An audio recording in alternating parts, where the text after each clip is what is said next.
Hi, good afternoon everyone. I'm going to talk about, well, the usual really, giving up alcohol, or subjects there and thereabouts, because it's not as easy as it sounds, but it can be done with a lot of determination and some knowledge, which there's plenty to research nowadays. Now, one of the major things you've got to do, you've got to make a commitment to yourself. I am going to stop drinking. And you've got to be aware that you may have some discomfort. You get discomfort all the time in life, especially as you get older. Now, for the vast majority of people, you won't have any medical issues when you stop. I was an alcoholic, still am recovering, I suppose. And I had seizures and this sort of thing. I didn't know at the time, I couldn't just stop. But there's more information about these things nowadays. If you've got any worries about coming off cold turkey, as it were, then see a doctor, because there are certain things they can do for you. Help you taper off, that sort of thing. But for the vast majority of people who are drinking too much, you can't stop. But you've got to make this commitment. I will stop. I want to make a new start, this sort of thing. I put a little video earlier about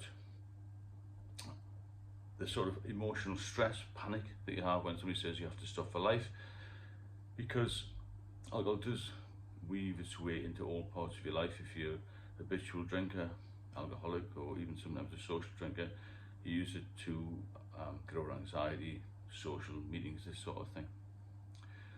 But you've got to remember one thing, and this is what I've been told numerous times, especially by close friends, relatives, people you can trust. It's you who puts the alcohol in your mouth. Nobody forces you to do it. I know we can all say, well, I'm addicted, I've got a habit or something. It's you that can stop putting it in your mouth. Now, there's a lot more information out there than there was 25 years ago. There certainly wasn't channels like this you can watch, because a medic can, well, obviously prescribe you medication, but do they know how you really feel inside? I think it's only an alcoholic can speak to an alcoholic on this level. That may be too much for people to grasp at the moment, but I wish I had the opportunity to speak to an alcoholic before I got into serious trouble. But let's go back to the vast majority of us can stop. You're in full control. Don't think it's out of your control, because it's not. You're the one that goes to the shop or gets the beer delivered or decides to sit down in a pub and drink. Have the first one, the second one, the third one. Now, somebody said to me the other day, do we have the second one because we're trying to get the same buzz as we had the first one? Because it doesn't matter what you do, whether it's your first taste of an ice cream, your first sweet, your first drink, it's always the best, isn't it? The best drink that you'll ever have is your first one. You just finished work, or you've had a stressful day, you had a great day, or somebody's birthday, or it's Saturday, Sunday, Monday, Tuesday, Wednesday, Thursday, or Friday. Every day is a good day when you have a drink. But the first one's always the best, isn't it? So you have another one. And from a smile about this, there's a comedian called Mickey Flanagan, and he goes on about pub life quite a lot, and how he says his wife will be back by 8 o'clock. Nobody ever goes back by 8 o'clock. So he has 1 or 2 pints, he's made this nice meal from it, all that sort of thing. And he said he gets the flavour. I used to call it the taste. Once you get the taste for the alcohol, then you're sort of committed for the whole night, aren't you? There's a tipping point for me after about 4 pints. I would just keep drinking and drinking and drinking. Just couldn't stop. But if I did stop, I'd be really peed off. I'd have to go home in a bad mood. So I'm trying to make this a little bit lighthearted, because it is a serious subject. It kills many people. But remember, it's in your control. So you, in the driving seat here, you can say, right, tomorrow, next week, the week after, I'm going to stop on a particular day. I think it's best to plan on reflection, because you can't just say, all right, Sunday morning I'm not going to have any more because I've got a bad hangover, because that just doesn't work. You relapse. I relapse many times. But you've got to have a plan, and your plan has got to encompass a number of things, i.e. you've got to get rid of all the alcohol in your house. You've got to make it a little more difficult for yourself to get alcohol. And the main thing, I think, for a lot of people is to try and do something which distracts you from the pub, distracts you from wanting a drink. And the best thing I've found lately, the last year or two, is exercise. And having, maybe my new partner's mentioned having this journal thing, I've got a planner, It sounds a bit old-fashioned having a planner, but it's good.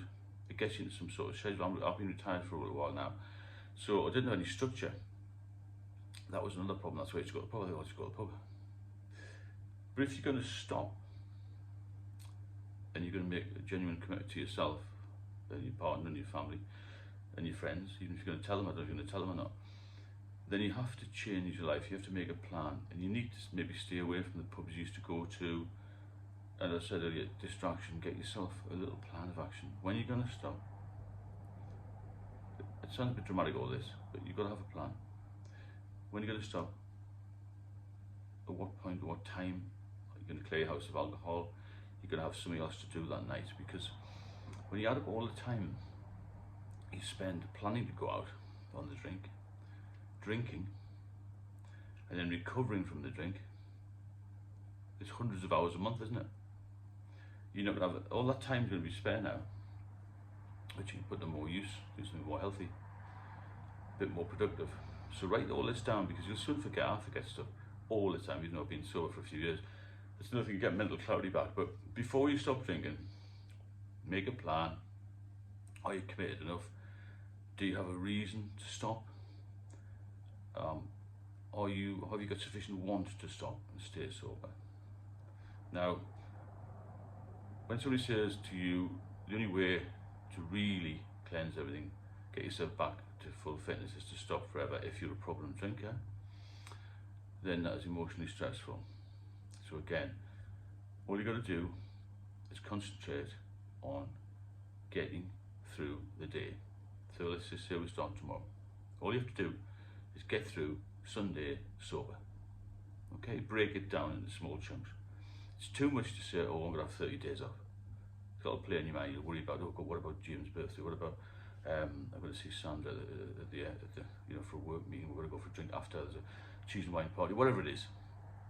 Get through your first day without having a drink. Okay, one day at a time. That's the only way to crack it. Because when I was younger, and the doctor used to say to me, okay, you're not too bad at the moment, you're reasonably fit, but I suggest you may have a drink issue. The only way to get rid of that is to stop for life. Now, when somebody tells you that when you're 32, you think, wow, what am I going to do with all my time? My mates, my family, every time we go back home, we go for a drink, we go for a meal, have a drink, sit up late, have a chat, have a drink, go on holiday, have a drink on the plane, have a drink when you get there. All this is, you think all this has got to change. Well, the focus for you is to get through the first day. Okay? That's your major challenge. Now, I've been doing this challenge for 4 months now. I've got a lot of comments in. There's a lot of information on there, not just from me, but by other drinkers, other people trying to get sober who comment. So look through the comments as well. Watch the videos that you want to watch, obviously.